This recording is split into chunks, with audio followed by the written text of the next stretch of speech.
Hey, how's it going? Today we're going to talk about the 8 mental abilities that every player needs to have if they want to play at the highest possible level in their hockey career. Now, I'm not trying to say that these are mental abilities that you have to have if you just want to play hockey, but if you want to progress and get to your fullest potential, at some point, your physical ability is going to get limited by your mental ability if your mental ability is not pushing you forward. Now, what do I mean by mental ability, first of all? When I say mental ability, I mean having the ability for your mind to get the most out of your physical potential. So, having the confidence, having the ability to focus, having the ability to get into flow state, having the ability to trust yourself, these are all things that allow you to be able to get the most out of your physical ability. Now, I'm not saying that by having mental ability, you're going to be able to bypass having no physical, like actual assets. If you can't move fast, if you can't shoot the puck, if you can't skate, all of that stuff is important. You need those tools. But if you don't have the mental ability to be able to get the most out of the physical ability, then at some point you're going to get capped out. Now, the other component to the mental game, when I say mental game, I mean mental ability and hockey IQ ability. This means mental ability, so being able to actually get the most out of your physical ability. Hockey IQ ability is knowing what to do, making the best possible decisions with your body. So knowing how to scan the ice, knowing how to take in information, knowing how to make the best possible decision, knowing how to influence the game. These are all components that come together to create a better player. But you can't try to get away with just physically being a great player until, well, you can try to, but eventually you'll get to a point where you just cap out and you stop being able to progress. And this was something Nate McKinnon kind of ran into when he was in, I believe it was his fourth year in the NHL, third or fourth year. And he had this big breakout year where he basically doubled his points. He almost broke 100 points in that year. And he went, I think it was like 47 points, and then he jumped to like 97. And he started working with a mental coach that year. He started to really take the mental part of the game seriously. And obviously, he was training his ass off. Obviously, he was working super hard in all areas of the game. He was doing everything right. But that year, he started to take it to another level. He then started to put the nutrition component in and took that more seriously. He started to, I believe he hired basically like a physical therapist, essentially, somebody who would help work on his body and help him deal with all those components. That was, I think, at a similar time. I don't know the actual facts. I'm going to look deeper into that to get the true information on that. But fundamentally, what happened was that he started to take everything more seriously, and it wasn't just about physical ability. I'm guessing if you're watching this, you're probably taking your physical ability pretty seriously. Like, you're probably not ignoring your physical training. You're probably not just skipping out on the cardio. You're probably working on speed. You're probably working on your skills and doing extra training sessions. If you're not doing all that stuff, then of course, start to stack that in. But if you are doing that stuff, you need to have these other abilities, because these other abilities allow you to, again, get the most out of your body. The analogy I like to use is that if you had a unbelievably fast car, let's say you had like a Lamborghini, and you wanted to race that Lamborghini, but you had a little toddler who had no idea how to drive, or the toddler maybe could drive but got really angry or got really disappointed or couldn't focus on the road, couldn't get into flow state, didn't believe in his ability to drive, so he just refused to drive fast. Well, then it wouldn't matter. Why do you think that people look at car racing drivers and say, wow, like these guys are superstars in their own right? It's because they know how to navigate the car. If we only cared about the body, or we only cared about the car, then we wouldn't care about who drove the car. But we do care about who drives the car. The driver in racing is super important. And yet, as hockey players and as athletes, there's still this kind of question of, is it important to work on the mental game? Yeah, it is, because you're just working on the thing that tells the body what to do. You're working on the driver. You would never tell a racing team, hey, don't worry, just throw whatever driver in, and as long as the car is good, it'll all work out.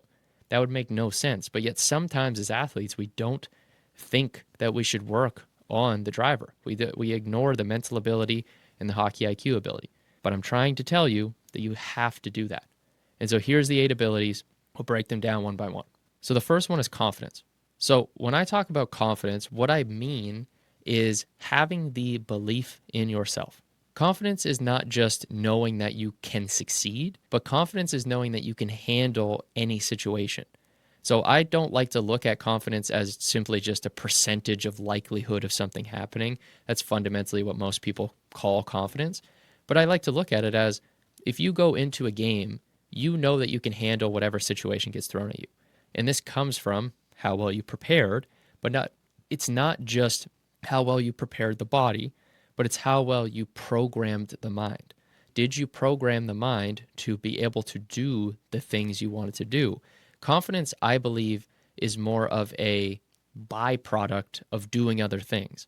I don't think that when you say someone is confident, you're really saying that that person is purely you can just like become confident. I know some people like to say confidence is a skill, and to some extent I think that is sort of true, but it's more so that I believe belief and confidence and these different terms, they come together to really form what I see as knowing that you can handle whatever comes up. It's the really the confidence in your ability to do something, and it's not being attached to winning. It's not being afraid of losing, and it's really this skill of essentially being able to just trust what you have done.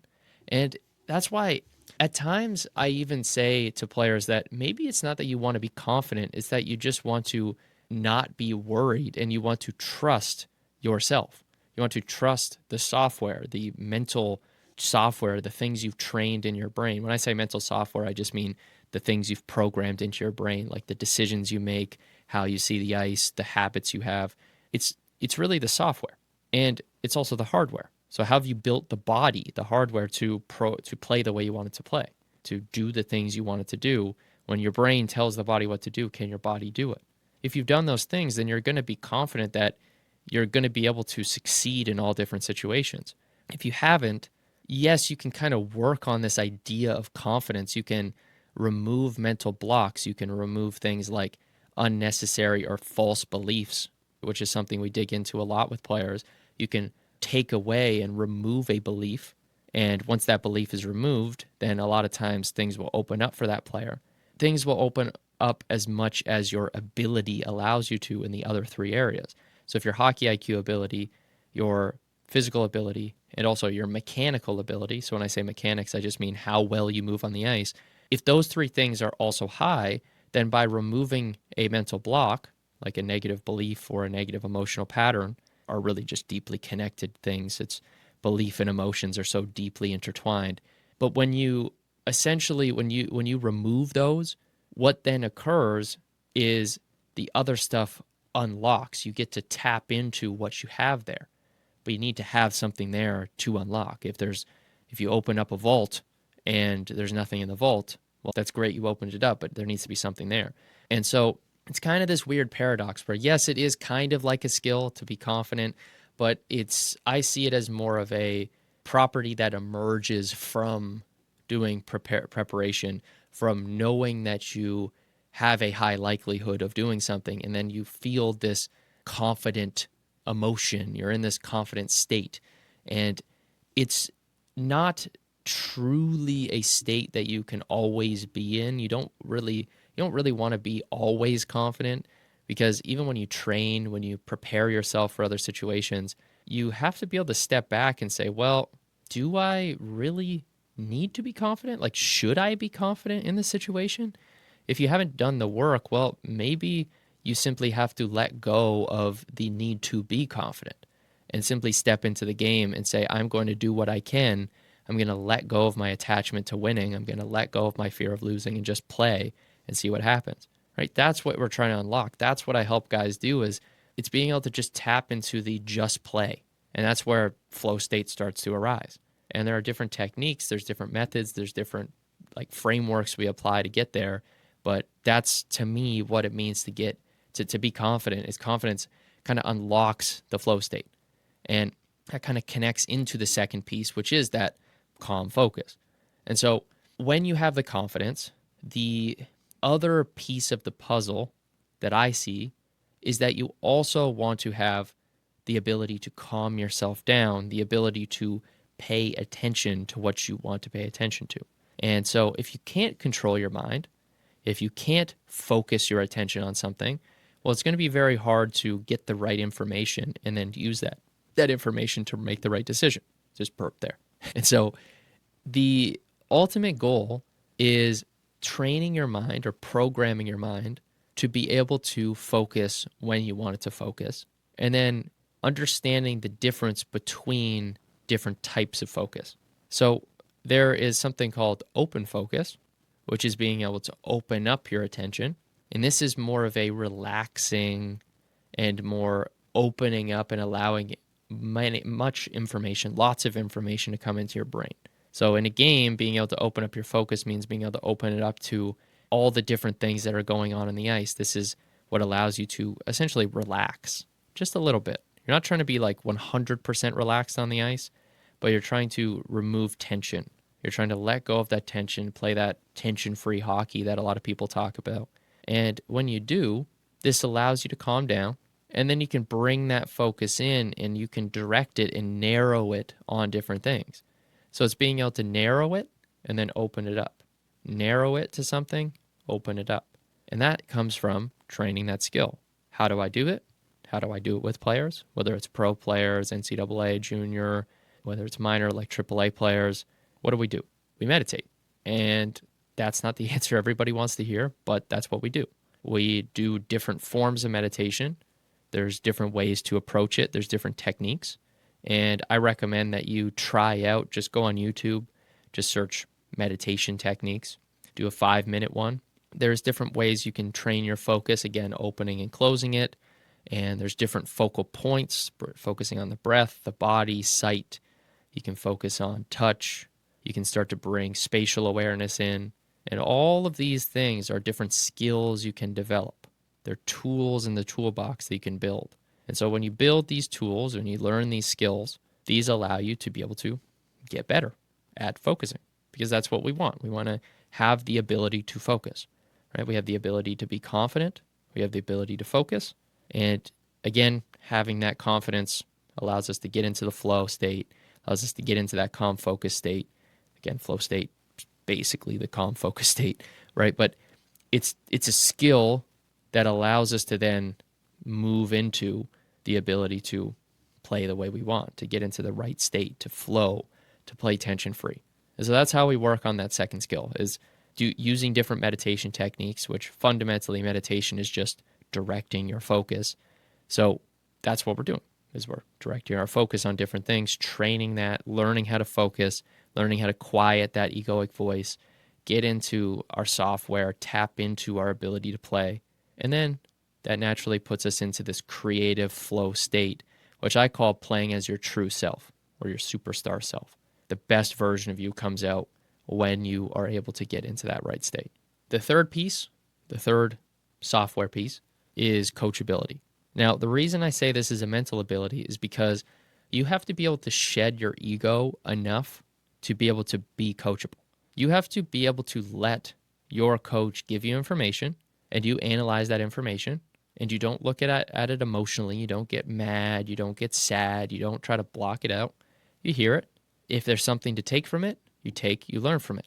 If it's your coach being emotional and just saying things just for the sake of saying it, then you let it go. And that's okay. Your coach doesn't have to be perfect. He doesn't have to tell you the right thing every single time. You have to be able to be coachable.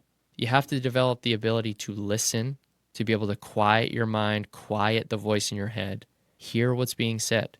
You got to work with your coach. And you have to learn how to not see your coach as the problem, as the person who's against you.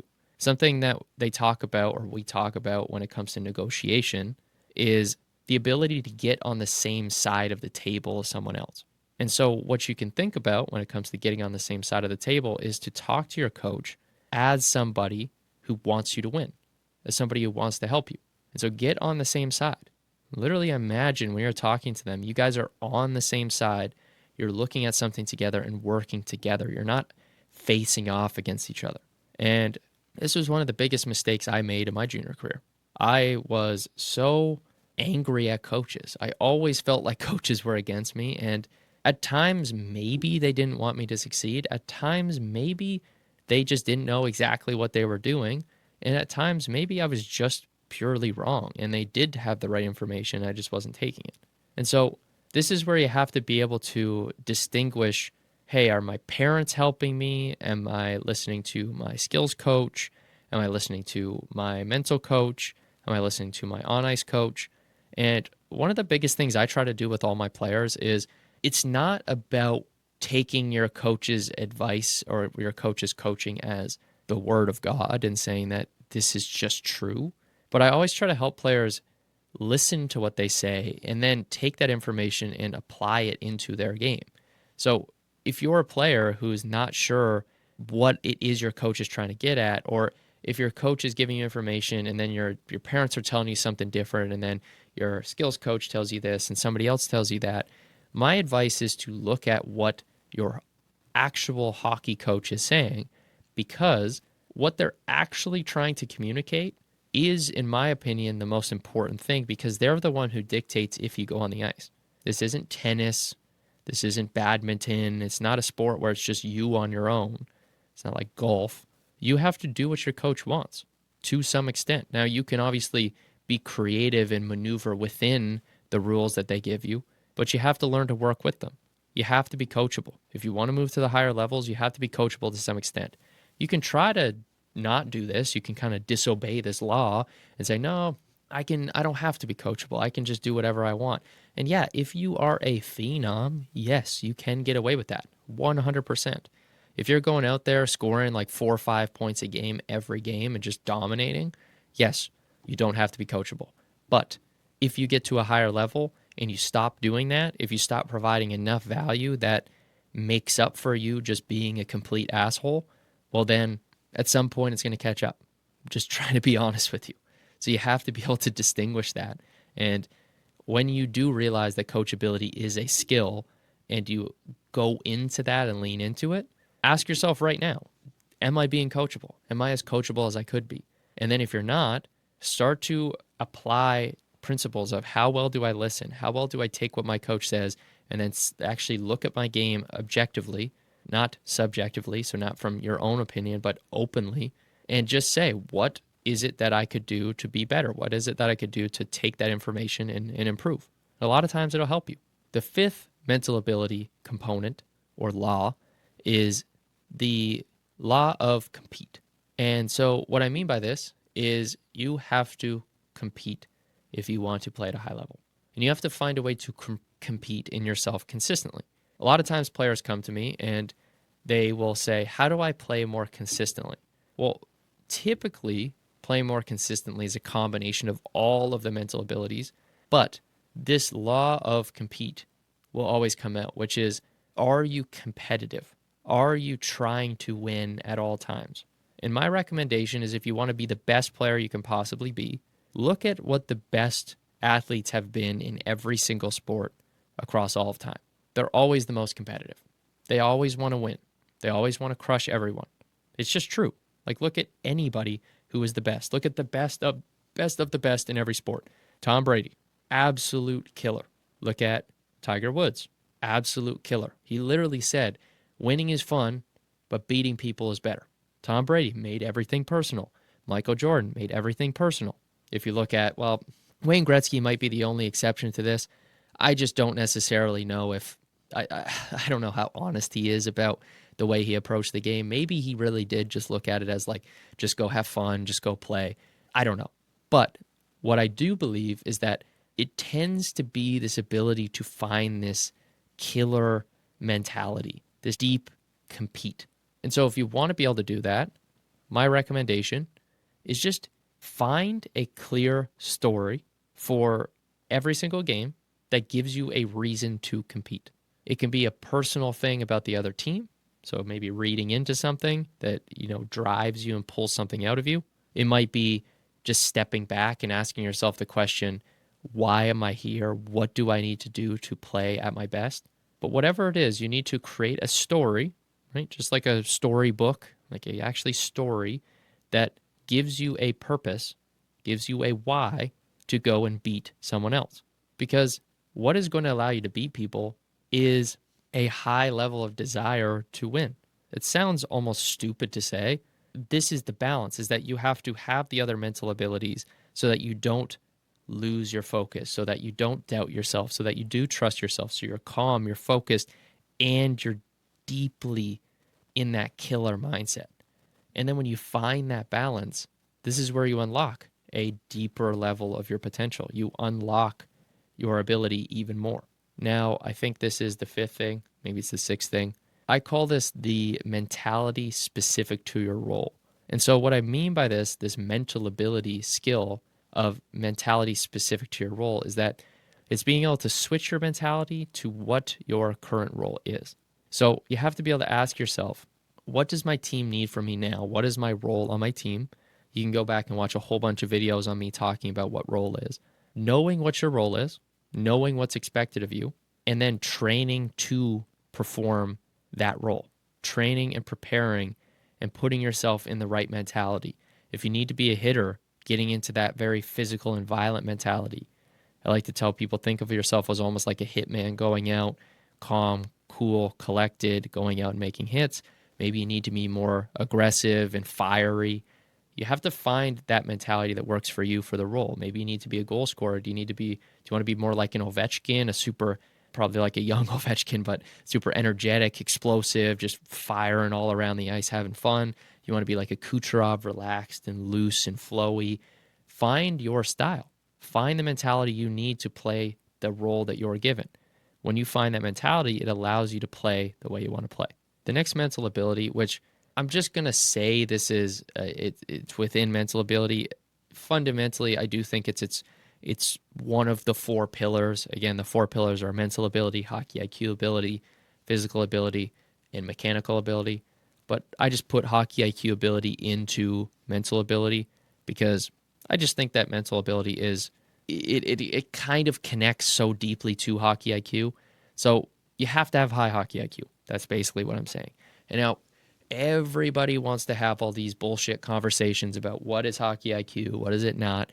And I get it. There's people who are way smarter than me that say that you can't define it. To me, I just see hockey IQ as, are you able to accomplish what you want on the ice? Like, do you make it happen?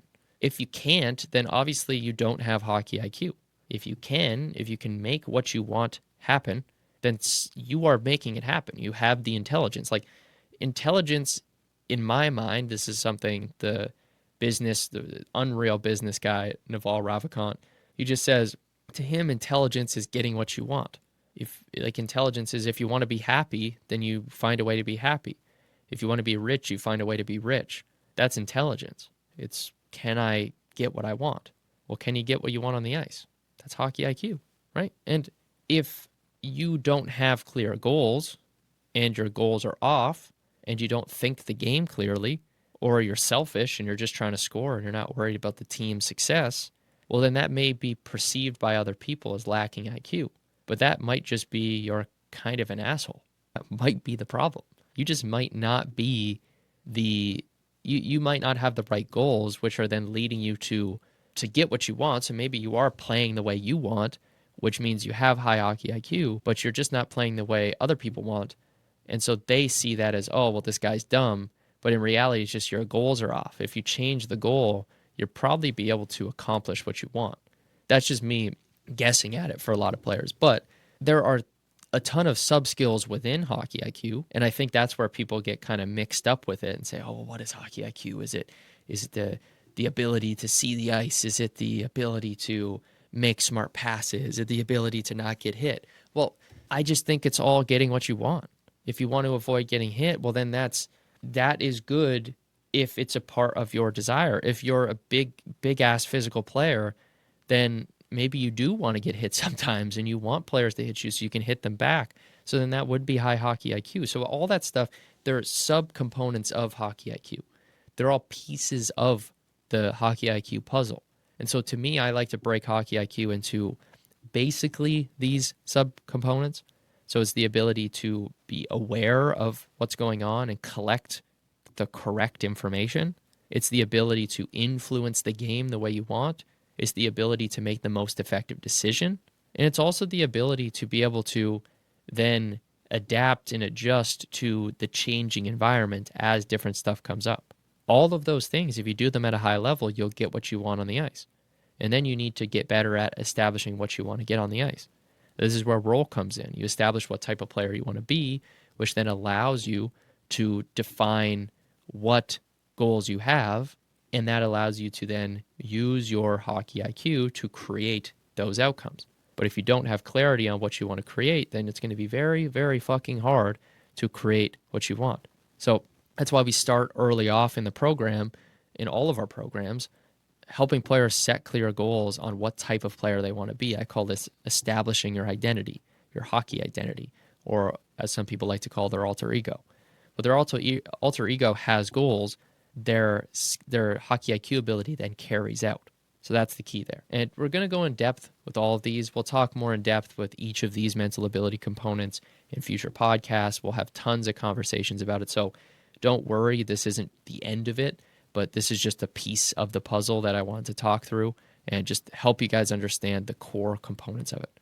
The next mental ability component is professional team attitude. And so what I mean by this is communication, it's humility, it's handling the bullshit. The reason these are all key is because hockey is a sport where there is social ability involved.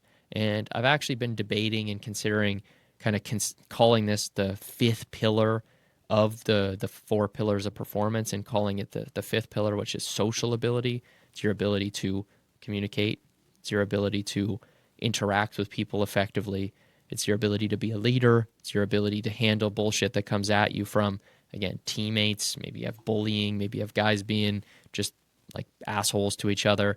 Maybe you have guys who are being disrespectful to you. Maybe you have a coach who's not treating you well or just confusing you. Maybe you have management who's giving you mixed signals. I've worked with pro guys who messages from NHL teams and tell them one thing, and then their AHL coach says, hey, I need you to do something else.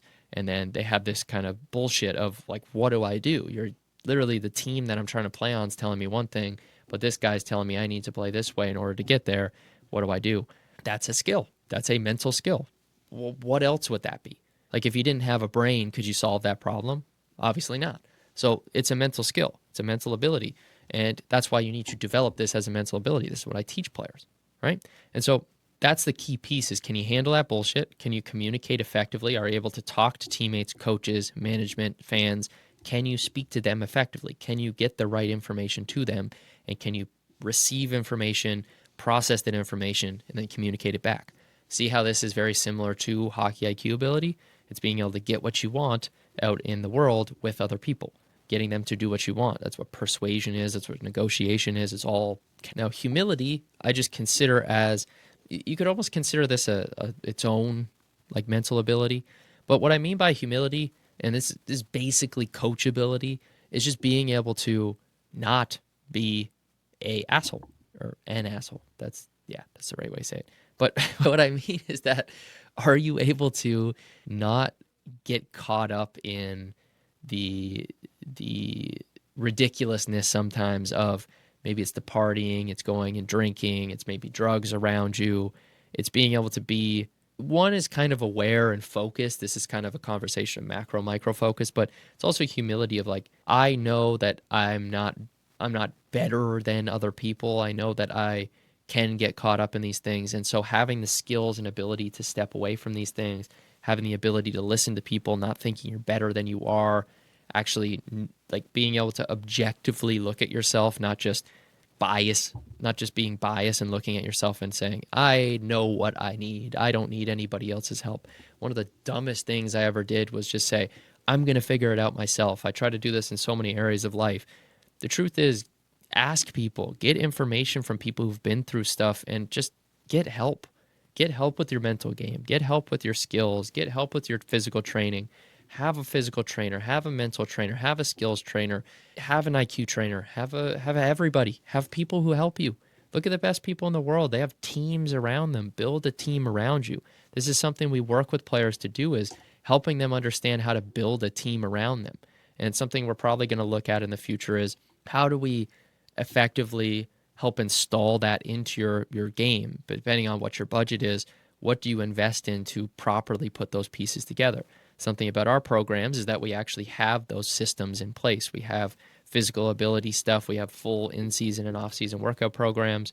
We have full skills programs. We have all the tools you need to train and prepare the way you need to prepare, right? We do that so that you, if you can't afford to have a personal trainer, well, you still have super high-level tools that I've put hundreds of hours into developing and working with other high-level coaches to do that, right? And so that's why we do that. And then the final piece of the puzzle, which I actually kind of just mentioned, this is the eighth mental ability, is discipline and organization. These two things go together because you need to both be disciplined and you need to be organized. You need to be able to focus and do the things you want to do the things that you need to do.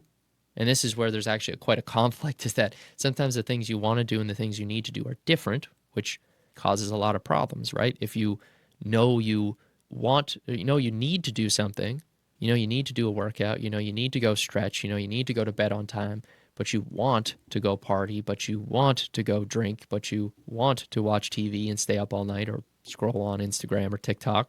I get it. I've been there. I've made these mistakes. I continue to make these mistakes, but the ability to be disciplined, the ability to have a schedule, the ability to plan out your days, the ability to set bedtimes, stick with those bedtimes, wake up at the right time, stick with that, get up when your alarm goes off, execute on your plan. These are things that sound like David Goggins, and I sound like I'm just being one of these motivational douchebags. I get it. I understand. But let's be real. Like, what is it that's going to get you to where you want to go? Actions. Actions are the thing that gets you there. People want to tell you you can manifest your dreams. You can make anything happen. I don't think that's the case. I really don't think that's the case. What I think is that you have to take the actions that program your software and your hardware to be better, so that when you get into games, you have better software and better hardware, you have better mental ability and physical ability compared to other people, and then you outperform other people. Yes, that fundamentally that's what people actually mean when they say manifestation, is that you set an intention and then you do stuff and then that stuff manifests in the world. You say, I want to win a championship, and then you go and take the actions that are aligned with that intention, and then you get the result because you took the right actions. But the truth is, you just need to take the right actions. This is why the mental ability matters so much, because if you don't have the right mental tools to be disciplined, or first of all, organized, have a plan, and then to be disciplined to that plan, then it doesn't matter. And if your plan sucks, that's going to cost you, because your plan's not going to get you where you want to go. And if you're not sticking with the plan, then that also doesn't work. There's this saying that a mediocre plan that's executed well is better than, let me re-say that. So a mediocre plan that's executed well is better than the perfect plan that's not executed at all. And you have to think about that. It's what is going to work. I have so many guys who join our programs, and then they first start off with, we do this thing called a weekly training tracker, and they put all this extra stuff. They put a million things in there, and then they don't even know when they're going to do it. They don't put it in their calendar, so they don't realize they don't even have enough time to meditate 3 times a day and visualize 3 times a day and stick handle 3 times a day. And then they're like, oh shit, I can't actually do that. And then I say, well, that's why you need to figure out, what can I do? Put it in your calendar and then stick with it. And then figure out, are there any constraints that are getting in the way? Am I getting stuck with, I'm scrolling too much on my phone? Is it that I'm getting caught up talking to people too much and getting distracted by people? Is it my girlfriend wants to call me on the phone and I talk to her way too often? And you have to say, look, I love you, I care about you, but I have priorities that I need to focus on. You have to think about that stuff. You have to consider those things. They're super, super fucking important. And so that's why that is a key piece of the mental ability stack, or the laws of mental ability, or whatever you want to call them. But I just wanted to get this stuff out to you. I had a little break. I took 2 weeks off and really had time to process and dig into what I want to do and how I can keep helping players. And just a big part of this is, we have a system, we have a whole program that is designed to take you through really A to Z of how to work on your mental game and build your mental ability, build your hockey IQ. We've teamed up with Conscious Hockey, which I don't think I've actually publicly said at any point, but Conscious Hockey and I, or Xander, we work together, and he has the A to Z of the hockey IQ ability. I'm building out, and I have built out several times. I'm now on my fourth version of the full mental ability system, which I call Identity Maximize. And we've been building this stuff out, and we've been continuing to iterate. We've been working with more and more players, working with players at higher and higher levels, and just learning what works for different players at different levels. And so if you want to be a part of that, if you want to join this and just be a part of this program and what we're building here, and you have high goals, you want to get to super high levels in your career, just come join us.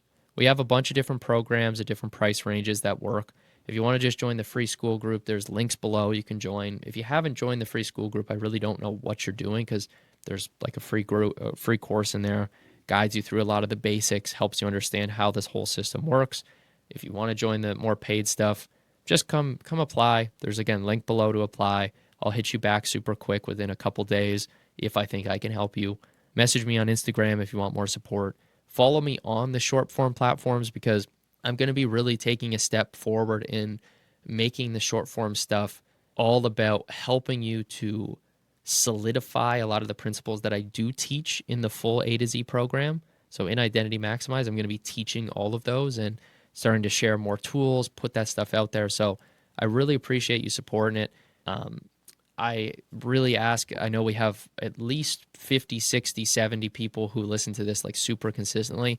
If you haven't rated or left a review on the podcast, please do, because it actually does help us grow this thing and get it picked up in the algorithm so people see the podcast and on Spotify and other places. So please share. And I hope you have an absolutely awesome week. I actually, just random thing I'll share is that I tried this supplement called Alpha Brain, which I tried for this podcast. And personally, I feel like it's actually quite helpful for just getting your brain into a good flow state. Something to look into. I never tell anybody, hey, you should or shouldn't take a drug or whatever it is when it comes to supplements, but just something to consider. Do your research, talk to your doctor, but seems to help me. I feel like I was in a really good flow for this podcast. Maybe something to consider for hockey or for training or whatever else you're focused on, or for schoolwork potentially. I don't know. Have a look. And that's what I got for you this week. I really hope you enjoyed it. Again, leave a review. Also, drop any questions. If you're on Spotify, drop me questions below. I'll check those out. I may make a Ask Me Anything type video at some point, and I'll talk to you very soon. Peace.